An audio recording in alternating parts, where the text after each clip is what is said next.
నెలలోనే ఉద్యోగం ఇస్తామన్నారు పిల్లలకు. కాంపన్సేషన్ ఇస్తామని చెప్పినారు. ఇంతవరకు కాంపన్సేషన్ ఇవ్వాల. ఇంతవరకు జాబ్ లేదు. జాబ్ అడిగితే, కాంపన్సేషన్ అడిగితే నిర్దాక్షిణ్యంగా ఫైల్ పోయింది అని చెప్తా ఉన్నారు. నిజంగా ఆలోచన చేయమని అడుగుతా ఉన్నాం.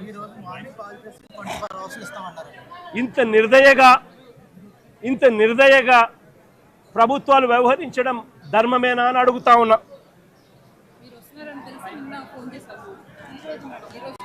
సిమిలర్గా ఇవాళ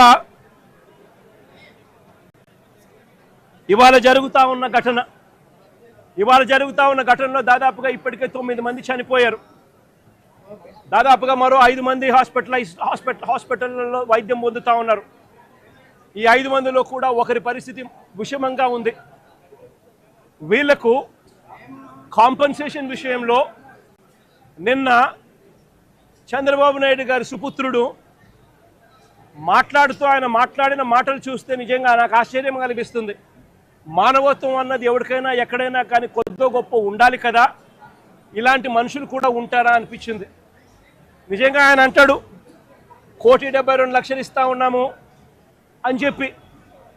నాకు ఆశ్చర్యంగా నేను అడుగుతా ఉన్నా, అయ్యా లోకేష్ గారు, ఈ 1,72,00,000లో మీరు ఏదైతే మాట్లాడుతూ ఉన్నారో ఆ ఎంప్లాయీస్కు రైట్ఫుల్గా వాళ్ళకి రావాల్సిందే కదయ్యా నువ్వు ఇస్తూ ఉన్నావు, ఎక్స్ట్రా నువ్వేమి ఇస్తూ ఉన్నావు అని చెప్పి నేను అడుగుతా ఉన్నా. ఈ ఎంప్లాయీస్కి రావాల్సిన గ్రూప్ ఇన్సూరెన్స్ అయితేనేమి, ప్రావిడెంట్ ఫండ్ అయితేనేమి, గ్రాట్యుటీ అయితేనేమి, రిస్క్ ఇన్సూరెన్స్ అయితేనేమి, వీటి నేపథ్యంలో 1.45 crores వాళ్ళకే రావాల. ఆ తర్వాత కంపెనీనే మరో 25 లక్షలు ఇస్తూ ఉంది. అది కూడా విశాఖపట్నం స్టీల్ ప్లాంట్ కంపెనీయే ఇస్తూ ఉంది. కేవలం ప్రైమ్ మినిస్టర్ రిలీఫ్ ఫండ్ కింద కేవలం 2 లక్షల రూపాయలు అదనంగా ఎక్స్గ్రేషియా కింద వస్తూ ఉంది. రాష్ట్ర ప్రభుత్వం నుంచి 0 రూపాయి అంటే రూపాయి కూడా ఇవ్వడంలే. మరి నేను అడుగుతా ఉన్నా, ఇక 1.72 crores ఇంకొకటి నువ్వు ఇచ్చేదేందయ్యా బోడీ అని అడుగుతా ఉన్నా. వాళ్ళకి రావాల్సిందే, వాళ్ళ హక్కుగా వాళ్ళకి రావాల్సిందే వాళ్ళకు వస్తూ ఉంది. వాళ్ళకి అది ఇస్తూ ఉన్నారు. అది వాళ్ళకి ఇస్తూ ఉన్నారని మీరు చెప్తా ఉన్నారు. ఇది నిజంగా ధర్మమేనా, న్యాయమేనా అడుగుతా ఉన్నా. ఇదే విశాఖపట్నంలో ఇంతకుముందు మా హయాంలో ఇలాంటి ఒక దుర్ఘటన జరిగితే అక్కడ కూడా మనుషులు చనిపోతే ఎంతమంది చనిపోయినారు? ఎల్జీ పాలిమర్స్లో అప్పట్లో కూడా ఒక దుర్ఘటన జరిగి 14 మంది అప్పట్లో చనిపోయిన ఘటన జరిగితే రాష్ట్ర ప్రభుత్వం ఎలా స్పందించింది? వెంటనే ముఖ్యమంత్రి ఇక్కడికి వచ్చి, అంటే జగన్ ఇక్కడికి వచ్చి ఏకంగా ₹1 కోటి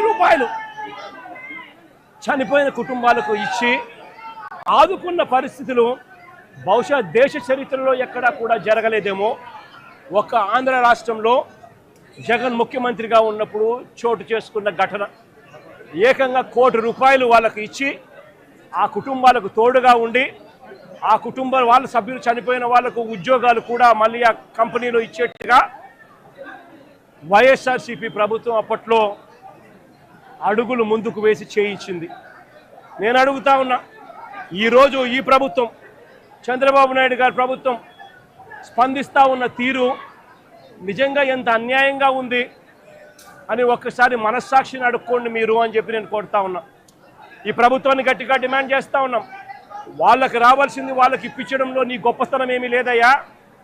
వాళ్ళకి రావాల్సిన ₹1,72,00,000 ఏదైతే ఇస్తా ఉన్నారో, ₹1,45,00,000 వాళ్ళకి రావాల్సింది ఏదైతే ఇస్తా ఉన్నారో అది గొప్పతనం.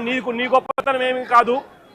కంపెనీ నుంచి కేవలం ₹25 లక్షల మాత్రమే ఆ ఎంప్లాయీస్కు వస్తూ ఉంది.